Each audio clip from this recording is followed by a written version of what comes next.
This is cumbersome when you do this. Don't lick her bum. Well, of course you're gonna make a face if you sniff her bum. Today I'm making protein chocolate chip cookies. I bought this cookie mix online. I had to put it into a Ziploc bag because, well, the cookie mix just happens to come in the same package, color, and format as Coco's treats. So she bit a whole bunch of holes into the bag thinking it was her cat treats. Where did you come from? Just because I brought out the treats. According to the package, you need 2 eggs and 6 bits of butter. Oh, Sarah, I don't want to use butter. Is there a butter way? So I went onto the Cookie Mix website. They made a version without butter. Guess what they used? 2% plain Greek yogurt. Step 1, preheat oven 350 degrees. Get out of the mixing bowl. Step 1, disinfect the mixing bowl. Step 4. Whoa, that's more like step 4, 5, 6, and 7. Whisk eggs and Greek yogurt into a medium-sized bowl. No, Bean. Those aren't pasteurized. They're only up to your tits. They'll give you salmonella poisoning. Oh yeah, look at the egg scrimmed. Okay, how much Greek yogurt do we add? 3/8 of a cup? What the F is that? There isn't a 3/8 of a cup on here.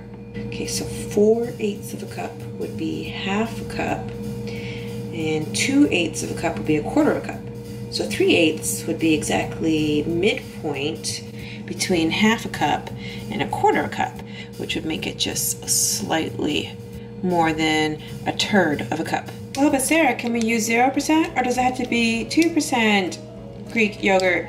I don't know. I didn't write this recipe. Feel free to bastardize it however you like. I've always wondered if the 2% non-fat plain Greek yogurt tastes less gross than the 0%. No, it's not better. It's one of those cases where a higher percentage does not mean better. You can't see the bowl right now, but there really is one here. Next, whisk eggs and Greek yogurt until creamy. I don't have a whisk. Using a spoon, gradually stir in dry cookie mix until combined. Gradually? Cripes, next they're gonna ask me to pat my head and rub my belly at the same once. Yeah, fuck it. I only wish I knew your secret. That tastes believable. Next I'm gonna add chocolate chips, but not just any chocolate chips. These ones are sans sucre ajouté. Listen up all you people who freak out about Splenda. It's not Splenda. It's stevia. Oh, that's so much better. Yeah, oh yeah, totally. Yeah, oh, okay, yeah, oh, good. I do not want to discuss stevia, Splenda, xylitol, sugar. So stop commenting below and use the sweetener of your choice.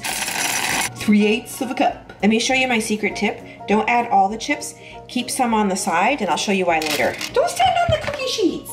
So I'm gonna use a split pat mat for half of the cookies, and then for the other half, I'm going to spray it with non-stick chemicals. Don't worry, there's no Splenda in the chemicals. And this half gets the grease. It says it makes 12 cookies, so I'm gonna put 6 per sheet. It doesn't specify how big the balls need to be. Ugh, no need to get testy.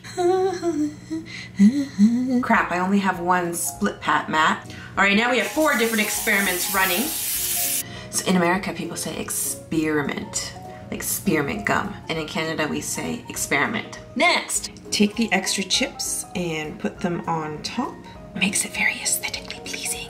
This is how you trick your kids into eating cookies made with Greek yogurt. Next, bake for 9 to 11 minutes or until edges are set. Good luck. They already broke down the nutritional information for us. I suspect my recipe would be more than 100 calories per cookie because you saw I added a lot of extra chocolate chips. So you'd have to do the math depending on how many chocolate chips you add. I'm giving them 2 more minutes. Leave them on the cookie sheets for 2 minutes, then transfer them to a nice rack. And now for the results of my study. Silpat, ungreased cookie sheet. Silpat versus greased cookie sheet. Silpat's better. Greased Silpat versus partially greased Silpat. Okay, that's enough. Oh yeah, look at that. When you make these, make sure you snap a picture of them. Slap it on your Instagram and tag me at Dr. Sarah Solomon so that I can comment on them. I'm commenting on you right now. Look at that. Oh, Sarah, would you like some cookie with your chocolate chips? You'd never know there's Greek yogurt in here.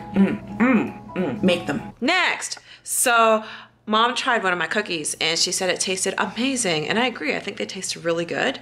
However, she said the texture was weird, and I agree with her. And I said, is that because I used non-fat plain Greek yogurt? And she said, yes. So we are going to try a few different ideas. I'll see if I can get her to do it on video with me, and then we can show you what we figure out. Next, training vlog. So I'm making an effort every day to work on my openers to improve my mobility. Here you see me doing the inner hamstring opener. It's the stiff single leg deadlift, and I do this for 10 reps per leg, but I do an extra set on my weaker leg.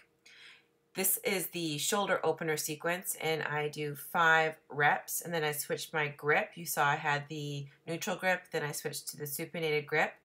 Here I'm really focused on engaging the lats, the lower traps, and the chest muscles so that I am not using my upper traps to compensate. I used to have upper trap dominance, especially on the left. Now this is interesting. I did 4 sets of 10 of these, and it was very challenging, especially because I had it set on 6. So this is an ab wheel rollout, but if you look at it, it's also technically a lat opener, and I'm focused on using the lats, keeping them engaged throughout the entire motion. I'm overcoming my upper trap dominance, and that's because I spend a lot of time also strengthening my serratus anterior with these plus push-ups or scapular push-ups, as well as strengthening the chest muscles with conventional honest push-ups. And you can see I do it nice and slow. And now I'm going to let you watch me train with Gus. Breath in, set your abs, press your obliques out. Pause squats, but only to parallel. The focus is on external torque, really targeting the posterior chain. Use your lats a little more, pull down.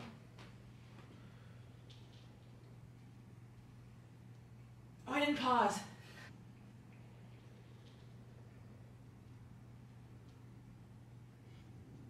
Good.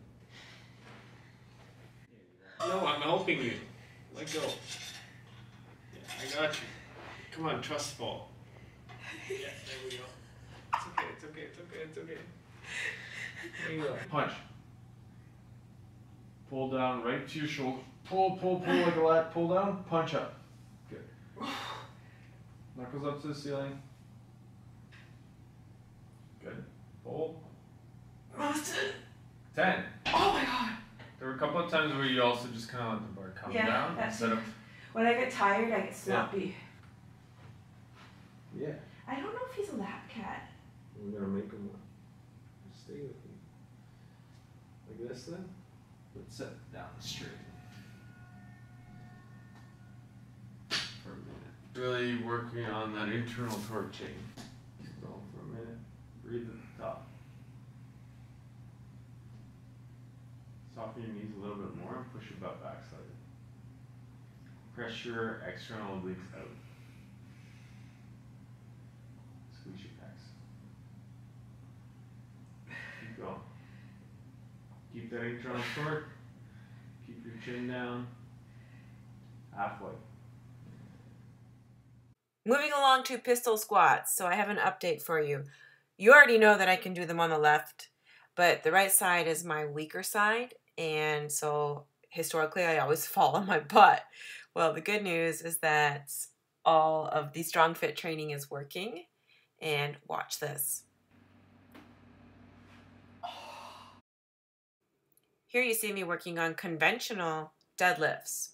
This is 200 pounds, and I did it for 6 reps. And I surprised myself with this. I wasn't expecting this. But again, all the strong fit training is paying off. I did not feel this at all in my lower back, and that's because I'm applying the internal torque at the hips. And you can see Bean on the box behind me. And the other good news is the improvements with the toes to bar.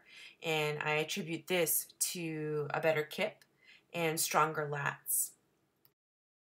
And just reviewing the motions for the snatches and overhead squats, really focusing on squatting back using the posterior chain. And then the pull-ups, again, just it's super exciting. I see dramatic improvements every single week. And I'm excited to see what's going to happen next. See, I'm trying to learn now the butterfly pull-ups. and Bean and Coco are always arguing over that pod. Now I do tons of different styles of pull-ups. I use the rings and do the L set version, which you can see is the first part of a muscle up. I also do it with the bar, and I'm doing it conventionally, and I do this a lot throughout the week with all the different grips. Next, I'm going to back squat, and I want you to watch how the barbell stays in a straight line path up and down. It doesn't move forward. Now start watching other people on Instagram and notice that. And video yourself so you can see if you're doing it. Also working on the ring dips, and again, always doing tons of core work, especially the ab wheel rollouts. Here I'm using the glide discs, which is much more challenging than the ab wheel. And then of course I like to work on my cleans at least once a week, and the front squats as well. And really focused on sitting back using the posterior chain. I do this almost every day with the band. I do a lot of banded work, really focusing on keeping my upper traps out of it and using my lats and my lower traps. And this is also great doing the W's for the infraspinatus as well as the lower traps. And then of course the banded pull aparts, which target the back of the shoulders and the mid back.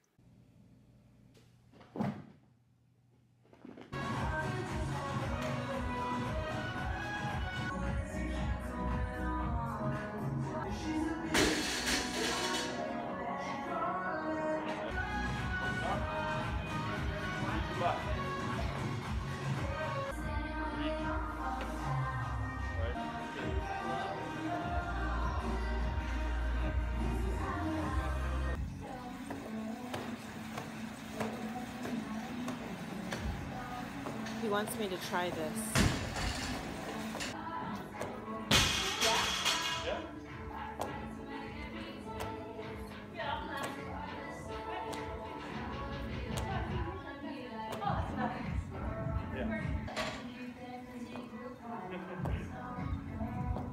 You gotta push up your head. Your feet are just going straight up. Back a little more. Yeah, back on that side. Don't shift into that leg. Back. Pull both knees back, squeeze your butt together. There you go, that's it. And out. Good. Down an inch. And pull apart. Apart. Good. Chest up tall. Back a little more. Dunk your bag in your One more time. Back, back, back. Out. Good.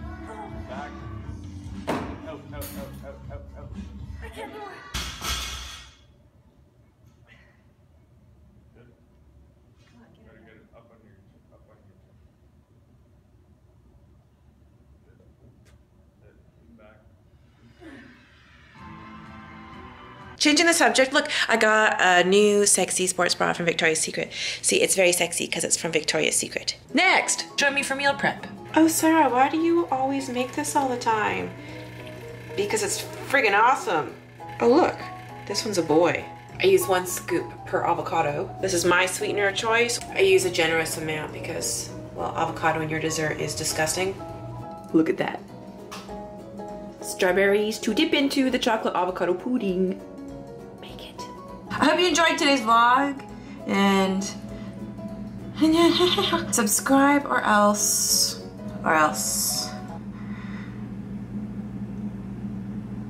I'll have more chocolate chips than subscribers.